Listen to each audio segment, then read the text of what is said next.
This review has been made possible by Toyota of Naperville. As you know, Toyota has tons of brand new Toyotas available for purchase. But did you know that they also have a remarkable selection of used cars? Head on over to toyotaofnaperville.com and look through hundreds of used cars for sale right now.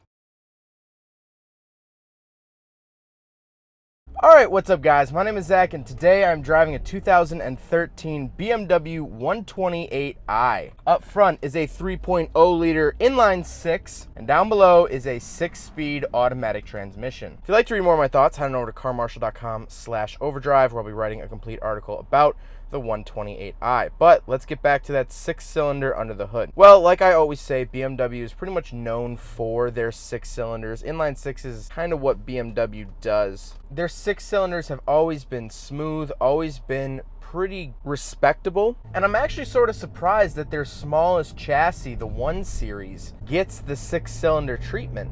All right, so put it over into sport.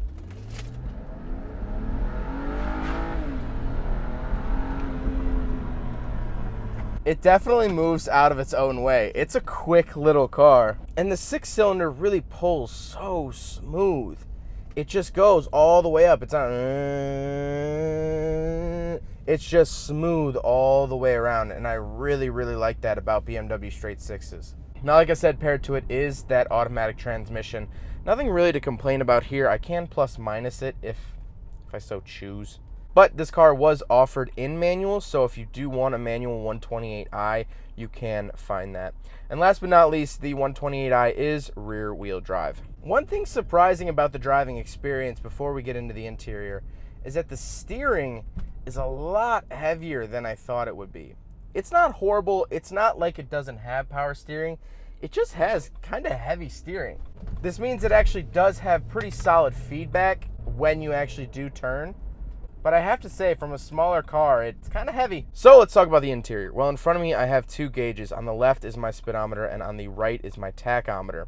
I really like these gauges. I've always praised BMW for their gauges. I think they're clean. I think they're simple. They're very easy to read. And I like that. I like how they've stayed pretty much the same throughout the last 30 years, and that's good. Then in the middle, I do get a little display. Right now, it's just saying outside temperature, time, what gear I'm in, odometer, stuff like that. On the steering wheel, I get a couple different buttons. On the left, I have voice, volume, phone controls, stuff like that. Then on the right, I actually have a couple interesting buttons. So I have track up and down. That's not too crazy, but so this is actually a climate control button. You hit it and it'll change the climate control settings. If the climate control is off, it'll turn it on. I like that it's on the steering wheel. And then above that, we have a button that we'll probably never see ever again, and that is the CD player button. So you hit that and it'll start using the CD player and the infotainment system. That's kind of funny. I do have automatic headlights, which is nice. On the door, just regular window switches. One thing I failed to mention during the actual review is this button right here.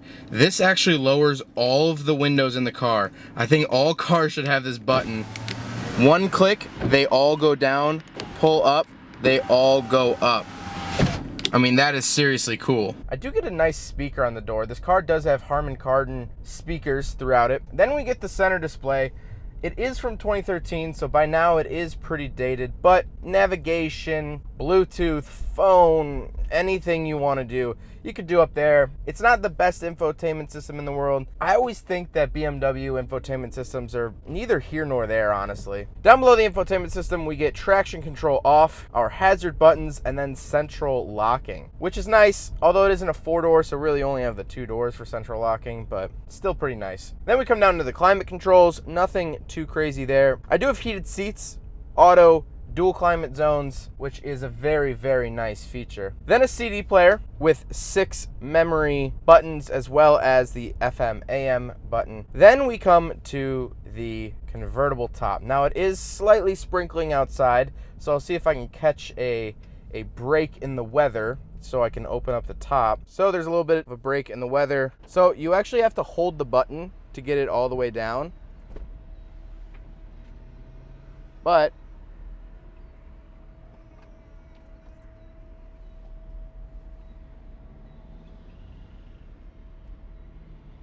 there it goes, and then I'll show it from the outside.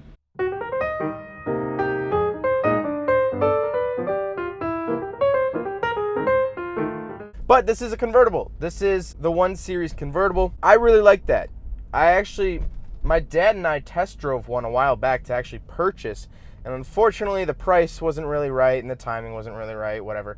But driving with the top down, I can honestly say these cars are very, very fun. They're almost sort of Miata-y in the fact that this is the smallest chassis offered from BMW, and so it feels real tight, it feels nimble, it gives you confidence throughout the corner. You don't feel like you're driving this huge lunk of steel, and I like that. But we'll talk more about that after we finish off the interior. Then we have a little cubby hole with a cigarette lighter in there. Then we have the shifter, which we can put over, shift up and down. Nothing too crazy there. Then we have the controls for the center screen actually down below the shifter. Although I have to say that this little M sticker is not stock, and I'll talk about that a little bit later on as well. But I do like BMW's control module for the center screen, for the navigation.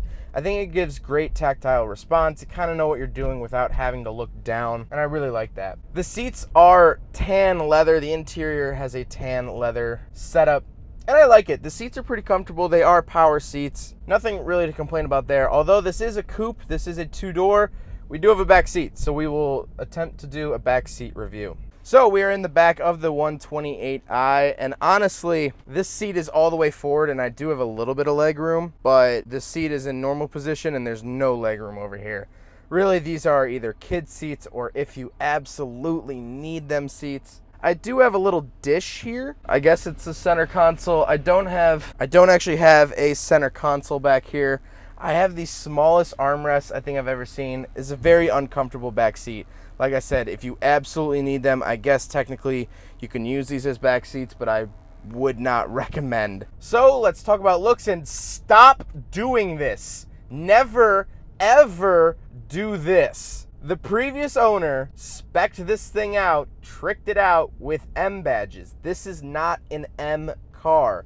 This is not a 1M. This is a 128i, convertible in automatic. Please, please, never, ever do this. Can we please all agree to stop doing this with the fake M badges? Getting back to it, the actual looks of this car, I really like the look of the 1 Series. The 1 and 2 Series, I've been meaning to get my hands on an M2 to review because I drove one about a year ago, and I think it's the best car on sale right now is the BMW M2. But I think these cars look great. I think that they're proportioned great, and I think that really matters. I mean, it looks like it's very well proportioned. The side doesn't look too long, the nose isn't too long, but the nose isn't too short, tail isn't too short. You know, this sort of replaced the entry-level BMW. And before that, one of the entry-level cars back in the 90s was the 318 Ti. And it really looked like they took a regular BMW and chopped the tail off.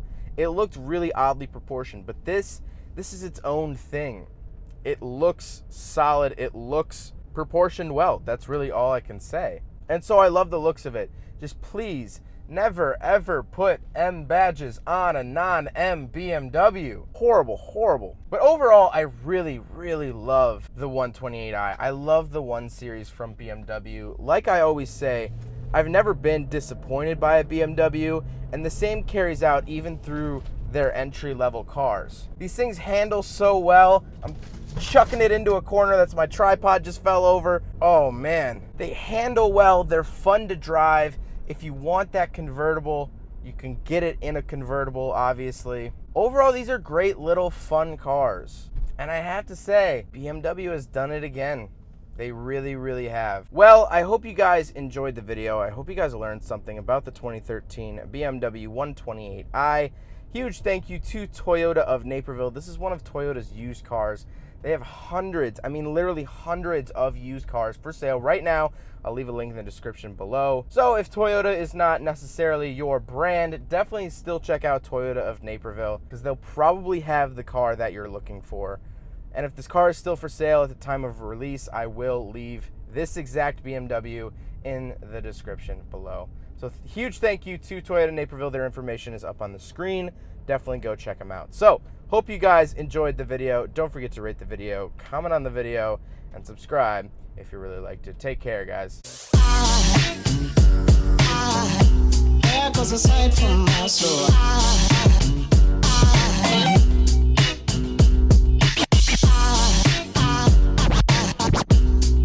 was a sight.